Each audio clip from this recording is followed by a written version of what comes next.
Hey friends, welcome back to Drew Tutorial, and if you're new, a special welcome to you.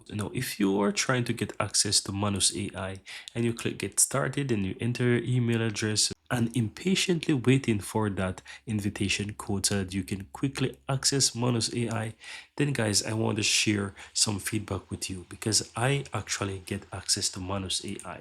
And as you can see here, I have my email here. It says you're in and I can easily go ahead and access Manus. So how long did it actually take me? It took me about 2 weeks to actually get access to Manus AI.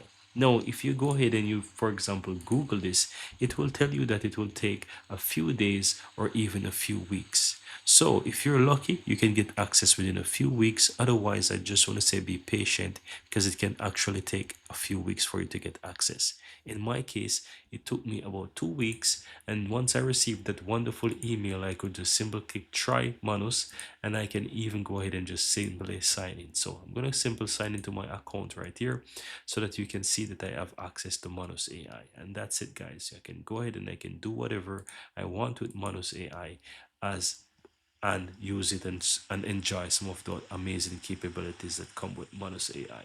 So guys, if you're impatiently waiting for that invitation code, you won't literally receive a code, you'll just receive an email by saying you're in. Just simply click and try Manus. If you click on that, it will take you right over to a page like this. You simply go ahead and sign in with your email address, and once you sign in, you will be able to have access to Manus AI. And that's it. Very easy and very simple.